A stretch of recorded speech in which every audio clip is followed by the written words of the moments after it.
جا کے ریکویسٹ کرتے ہیں کہ مسائل کے حوالے سے آگاہی اور اس میں کیا کنٹریبیوٹ کر سکتے ہیں، اس حوالے سے ہمیشہ ان کی رائے اور ان کا نالج آپ تک پہنچاتے ہیں۔ اور آج کی اس ویڈیو کے اندر ہمارے ساتھ ہیں ایک ریناؤنڈ اسلامک اسکالر ڈاکٹر سمیع اللہ زبیری صاحب، جو ہیلتھ اور نفسیاتی مسائل کے حوالے سے آگاہی پہنچاتے ہیں۔ سوال جواب ساری چیزیں آپ کمنٹ کے ساتھ دیکھتے بھی ہمیں کریے گا ضرور آگے، لیکن سر سے ابھی پہلا ہوں گی تعارف تھوڑا سا میں نے کروایا ہے اپنی زبانی، کچھ تھوڑا سا ہمارے ویورز کے لیے تھوڑا بتائیے گا اپنی خدمات۔ بس ہماری خدمات تو کمیونٹی سروس ہے، اس میں سب سے پہلے ایجوکیشن ہے، اور آپ کا سوال بھی اسلامک ایجوکیشن کے بارے میں ہے کہ جو جنس ہے انسان کی، اس کو قرآن نے بہت ایڈریس کیا ہے، اس کو ہم نگلیکٹ نہیں کر سکتے۔ مذہب کے نام پہ نارمز کے نام پہ ہم اس کو نظر انداز کریں گے تو پھر وہی ہو رہا ہے جو اب ہمارے معاشرے میں چلڈرن بھی پورنوگرافی کا شکار ہو گئے ہیں۔ اب کوئی کہے کہ یہ لفظ برا ہے تو اس کو ہم ذکر نہیں کر سکتے، مینشن نہیں کر سکتے، تو کسی اور طریقے سے آپ مینشن کر لیں، مگر یہ موجود ہے معاشرے میں۔ اب ہم یونیورسٹی میں ہوتے ہیں، ہمیں شکلوں سے پتہ چل جاتا ہے کہ طلبہ کو کیا ہو گیا ہے، حافظہ خراب ہو رہا ہے، آئی سائٹ خراب ہو رہی ہے، ان سے کیونکہ زندگی کا جوہر ضائع ہو رہا ہے۔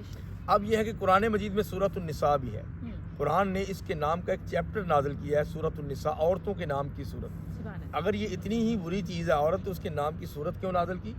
اور پیغمبر علیہ السلام نے آ کے عورت کو عزت بخشی ہے، جبکہ یہ پاؤں کی جوتی سمجھی جاتی تھی، آپ کو پتہ ہے، اور زندہ دفن کر دیا جاتا تھا۔ قرآن میں ہے بھی یہ ذنب قتلت، قیامت کے دن بچی جو ہے وہ اٹھ کے کہے گی کہ مجھے کس میں قتل کیا گیا تھا، تو اللہ اس کا بدلہ لے گا زمانہ جاہلیت کے لوگوں سے، مشرکین سے۔ اور قرآن مجید میں ایک بہترین سب سے جو اونچی اور بلند اور سب سے لمبی صورت ہے وہ سورۃ البقرہ ہے۔ اس میں اس کے دوسرے سپارے کے اینڈ پہ دیکھیں تو طلاق، نکاح، خلا اور فیڈ کرانے کے بارے میں ساری ڈیٹیل موجود ہے، اور وہاں کہا گیا ہے ایک ایسا جملہ اور مردوں کے بارے میں کہ 5000 سالہ انسانی لٹریچر کی ہسٹری میں ویسا سنٹینس نہیں ملتا عورت کی عزت میں۔ وہ یہ ہے کہ ہن لباس لکم وانتم لباس لہن، they are your ornaments and you are their ornaments, وہ تمہارا لباس ہیں، تم ان کا لباس ہو۔ لباس ہوتا ہے زینت کے لیے، عیب چھپانے کے لیے۔ اب عورت اور مرد اگر ایک دوسرے کی زینت بنیں گے آپس میں، تو یہ ڈپارٹمنٹ جو گھر کا ہے گا اور باہر فحاشی نہیں پھیلے گی۔ بہت ایزی ہے، شادیوں کو فروغ دیا جائے، اور اس کو شادی کو 3 نقطوں کے بغیر میں کہتا ہوں کیا جائے، شادی کی جائے، جہیز کا انکار کریں، اور جو ضرورت کی چیزیں اس پہ گزارا کریں، تو انشاءاللہ یہ جو ایڈکشن ہے یہ فزیکل، یہ بہت حد تک ختم ہو جائے گی۔ اور شیطان اس دروازے سے داخل ہو کے بندے کے 2 نقصان کرتا ہے، ایک تو اس کے جسم کو ختم کرتا ہے، اور مائنڈ جب اس کا جسم تباہ ہوتا ہے تو دماغ بھی کمزور ہوتا ہے۔ آپ کو پتہ ہے ڈوپامن نکلتا ہے، دماغ ڈرین ہونا شروع ہوتا ہے اس جنڈر کے ذریعے، اس ایک جذبے کے ذریعے جو اللہ نے ہمارے اندر رکھا ہے۔ اگر یہ برا جذبہ ہے تو اللہ نے کیوں رکھا؟ یہ ایک برا جذبہ نہیں، اس کو کچلنا نہیں، اس کو ڈائریکشن دینی ہے۔ یہ جو جنس کا جذبہ ہے اس کو کچلنا نہیں، اس کو ایک ڈائریکشن دینی ہے۔ اور اسلام میں پیغمبر علیہ السلام نے الگ سے جوان اب کیا تھا ایک دن، اور کہا تھا یا معشر الشباب، یہ عربی ہمارا فیلڈ ہے، میری پی ایچ ڈی عربک میں ہے، بالکل سر، اسی لیے ہم آپ سے ریکویسٹ کر رہے ہیں کہ ہمارے ویورز کو یہ میسج دیں۔ یہ ہم آپ کو ریفرنس دے رہے ہیں اوتھینٹک، کیونکہ استاد کا کام ہے کہ ضعیف چیزیں نہ بتائیں، تو وہ ہم یونیورسٹی کے ٹیچر ہیں تو ہمیں ساؤنڈ چیزیں بتانی چاہیے۔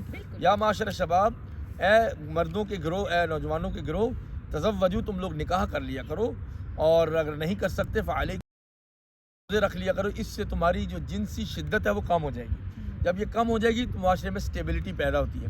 قرآن نے بھی اس کو ایڈریس کیا ہے، حدیث نے بھی کیا ہے۔ اب مسئلہ ہے ممبر کا، ممبر پہ ان مسئلوں کو جب ایڈریس کرنا چھوڑا گیا تو جوان جو ہے وہ مسجد اور ممبر اور علماء سے دور ہو گئے۔ جب وہ دور ہو گئے تو ہمارے ہاتھوں سے ان کی ڈوریں نکل گئیں، تو اب گلا کس بات کا؟ بیراروی کا شکار ہے، ڈرگز میں چلے گئے۔ ڈرگز میں اس لیے جاتے ہیں کہ وہ جو ایکسائٹ جاتی ہے، اور پورنوگرافی جو پاکستان اس میں بہت تیسرے چوتھے نمبر پہ آ گیا ہے ایشیا میں، اور ویسے تو ہم جو ہے وہ 1 نمبر پہ کئی غلط چیزوں میں بہت ہیں، لیکن اس میں بھی آ گئے۔ اب بتائیں، اب آپ کے لیکچر دینے سے تو بچے باز نہیں آئیں گے اس مسئلے کو، جیسے آپ سائیکالوجسٹ ہیں، آپ کا کلینک بھی ہے، جس طرح آپ پیشنٹ کو ڈیل کرتی ہیں، اہل مذہب کو بھی اس بیماری کے شکار نوجوان لڑکے لڑکیوں کو پیشنٹ کی طرح، اور پیشنٹ کو ڈیل کرنے کے بارے میں، مجرم کو ڈیل کرنے کے بارے میں پیغمبر علیہ السلام کا جو سٹانس ہے وہ یہ ہے، حکیم امت کا، آپ نے جرم سے نفرت کی ہے، مجرم سے نہیں۔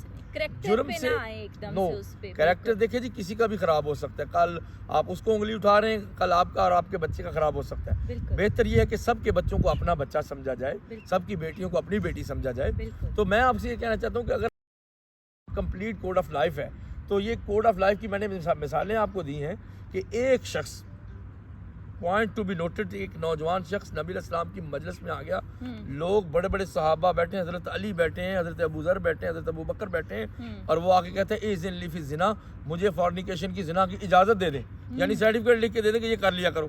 اور پیغمبر علیہ السلام کہاں اور یہ عادت یہ بات کہاں, نے ایسے گھورا اس کو کہ یہ کتنی غلط بات تم نے نبی پاک کی مجلس میں کر دی. تو آپ نے سائیکولوجیکلی اس کو کیسے ڈیل کیا, یہ پوائنٹ ہے. آپ نے اس کو کہا بیٹھو, اچھے لوگوں کی مجلس میں بیٹھا, گفتگو ہوئی, نیک باتیں سنی, بیٹھ کے وہ جذبہ ٹھنڈا ہوا, پھر آپ نے اس کے سینے پہ ہاتھ رکھا ٹھنڈا. کہتے ہیں مجھے اس ہاتھ کی ٹھنڈک آج بھی محسوس ہوتی ہے.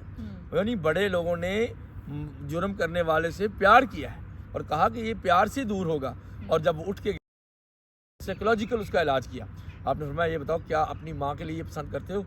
وہ بھنک گیا کہ نہیں, ہم تو اپنی ماں کے لیے پسند نہیں, ہم تو مار دیں گے اس کو. آپ نے فرمایا لوگ بھی اپنی ماؤں کے لیے فورنیکیشن زنا پسند نہیں کرتے. فرمایا تم اپنی خالہ کے لیے, پھپھو کے لیے, بہن کے لیے, بیٹی کے لیے پسند کرتے ہو؟ انہوں نے کہا نہیں. فرمایا لوگ بھی اپنی خالہوں, پھپھیوں اور بیٹیوں اور بہنوں کے لیے یہ غلط کام پسند نہیں کرتے. کہتے اللہ کے نبی میں جب یہاں آیا تھا تو مجھے تھی, مجھے شوق تھا, جب میں اٹھ کے جا رہا ہوں تو مجھے اس سے شدید نفرت ہے. تو آپ علیہ السلام نے کس طرح اس کو ڈیل کیا, یہی اہل علم کا کام ہے. آپ لوگ بھی ایسے ڈیل کیا کریں, اور مذہب کے جو علماء ہیں وہ بھی ایسے ڈیل کیا کریں. بالکل سر, ہمارا اس پروگرام کو ریکارڈ کرنے کا مقصد بھی یہی ہے کہ ہم یوزلی جو اپنے علماء کرام کی بات سنتے ہیں نا, اس کو اپنی زندگی کا آلہ بناتے ہیں. تو آپ تک یہ جو چیز پہنچانے کا مقصد بھی ہے کہ اور سیکشل ویلنس کے ریلیٹڈ, کیونکہ یہ آپ کی صحت کا بہت امپورٹنٹ حصہ ہے, پارٹ ہے. آپ اس کو گندگی یا ایسے جیسے ہوتا ہے نا کہ ایک دم سے چھٹک دینے والی کنڈیشن میں نہ لے کے جائے, کیونکہ یہ